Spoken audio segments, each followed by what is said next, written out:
Good morning. I'm Rose from Grandma Rose's Open Pantry, and I hope everybody had a good Thanksgiving. And now we're headed into the Christmas holidays. And I just wanted to show y'all my beautiful apron. One of my granddaughters, my grandson Hunter's wife, he and his wife, she designed this apron for me and she had it printed. And I absolutely love it. I love it. I love the length of it. I love everything about it. It's perfect.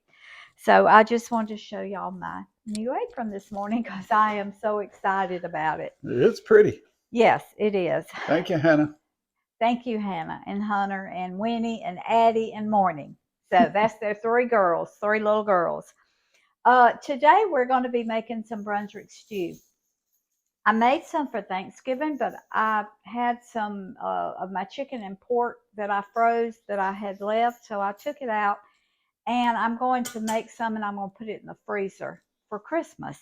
It's not going to be a big pot. I will make a bigger one for Christmas, but right now when I do soups and stews, Brunswick stew, anything like that, I love to make a big pot and then I freeze it. And if I have company come in, or if Roy and I just on a day like today, it's rainy, it's kind of cold outside, um, I'll take out a container of soup and we'll just have soup for lunch and supper. So, but I'm just going to make a small pot today, but I am going to freeze all of this. I say small. This is about a 4-quart. So to some of y'all, that's not small, but to me it is for how I usually make my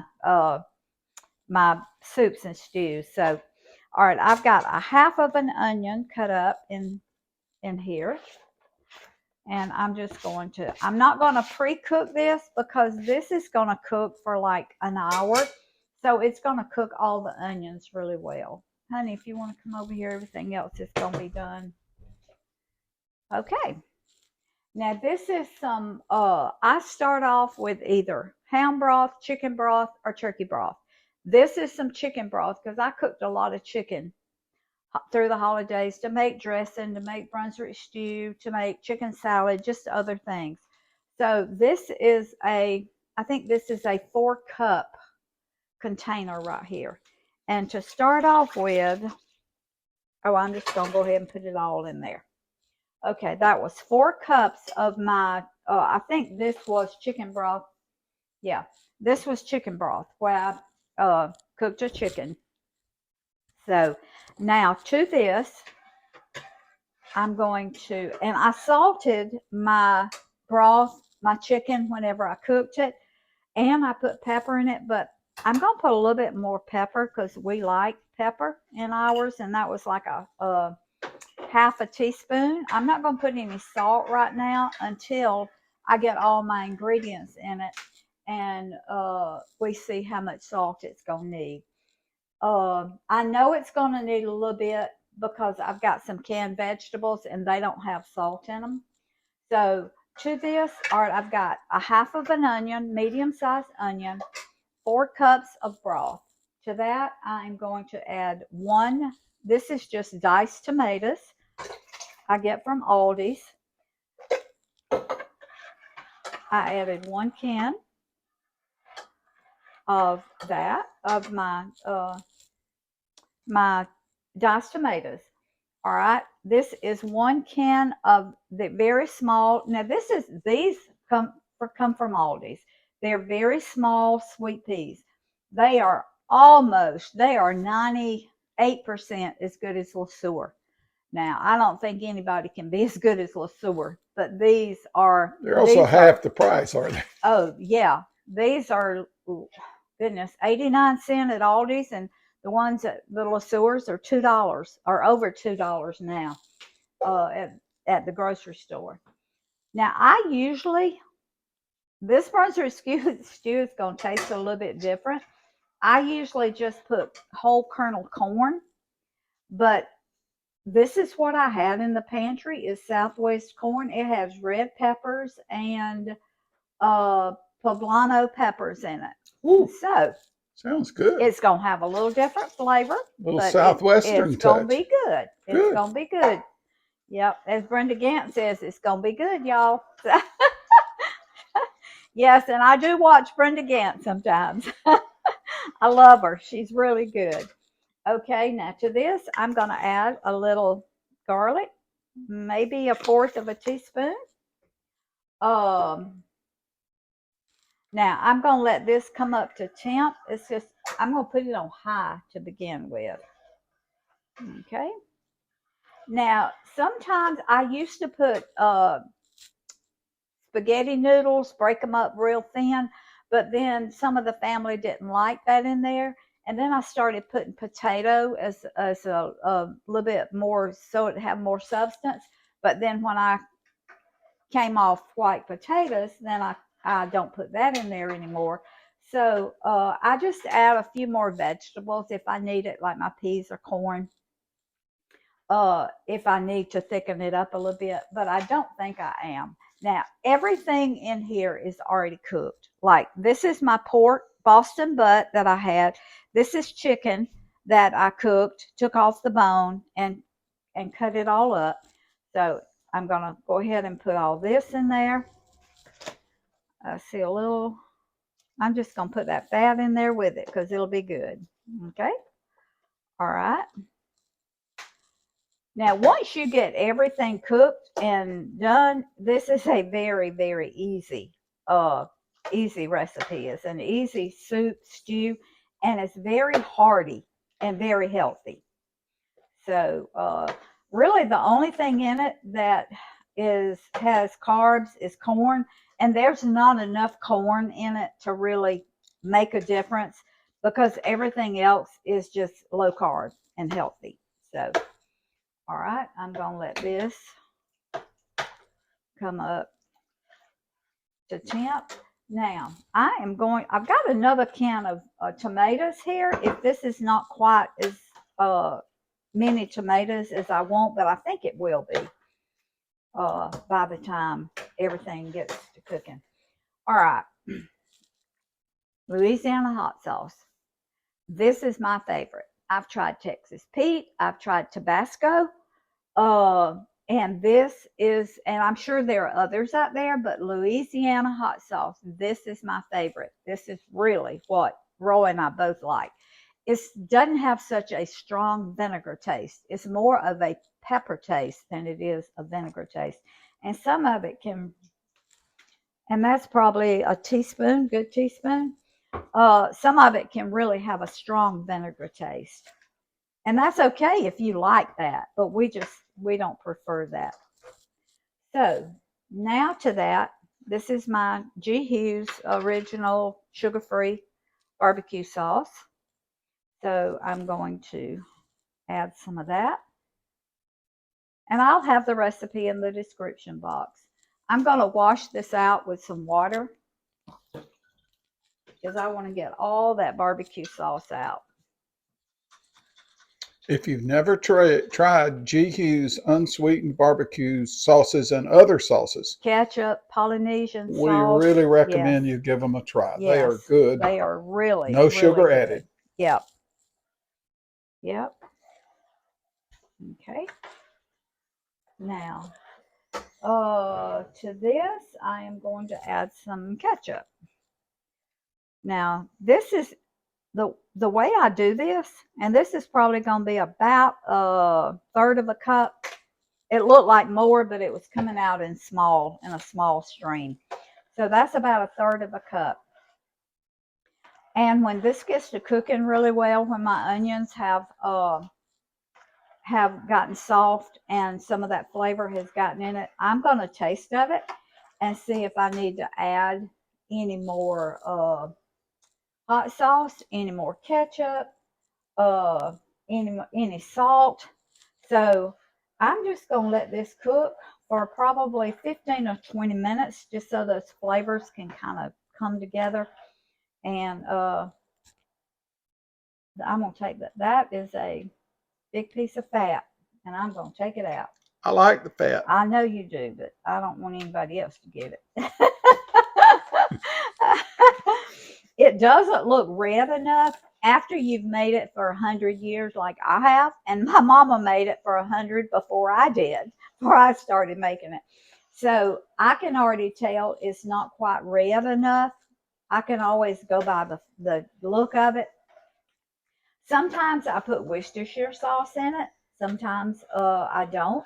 So I'm going to let this cook for about 15 or 20 minutes and let some of those flavors really come together.